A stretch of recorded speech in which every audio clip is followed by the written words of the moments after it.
With this Women in Agriculture feature, I'm Alex Makovica. Bethany Johnston grew up ranching in Nebraska's eastern Sandhills during one of agriculture's most uncertain times, the 1980s farm crisis. I grew up as a child of the 80s, so there's a lot of stress and economic markets crashing, and it was just kind of a scary time when you're growing up as a child. Bethany's family managed to hold on to their land and legacy through what she attributes to grit or stubbornness. She said her family tightened their belts, made tough financial decisions, and stuck with what they did best, raising Angus cattle. Today, Bethany and her husband have returned to that same ranch to help with her family's registered herd, which traces back over a century. All of our animals go back to the Angus that my great-grandpa bought back in 1923. So if you think back then, it was a sea of red and white, so he was crazy enough to start doing Angus, and still going today.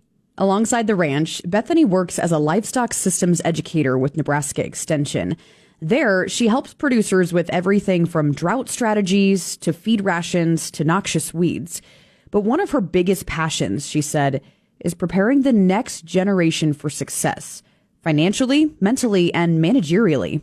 We teach a lot about economics and finances and bookkeeping, because I think as we move forward, those things are going to become more important. And Bethany practices what she preaches.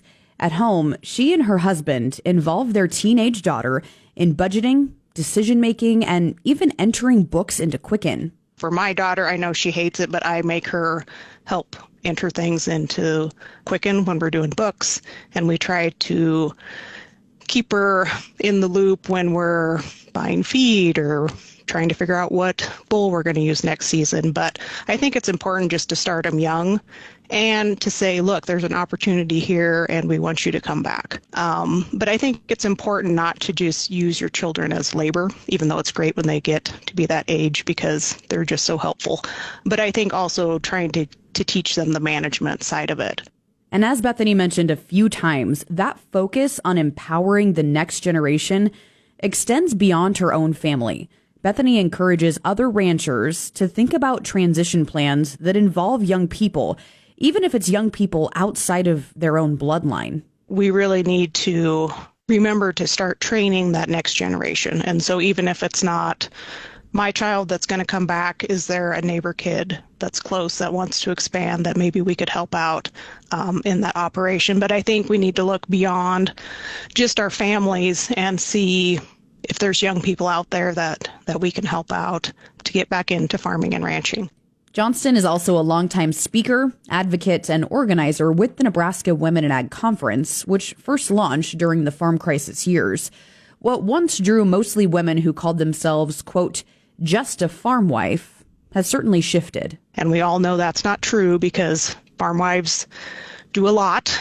They do the bookkeeping, they take the meals out to the field, they're the gopher, they're getting the parts, they might be doing the marketing or having a side business.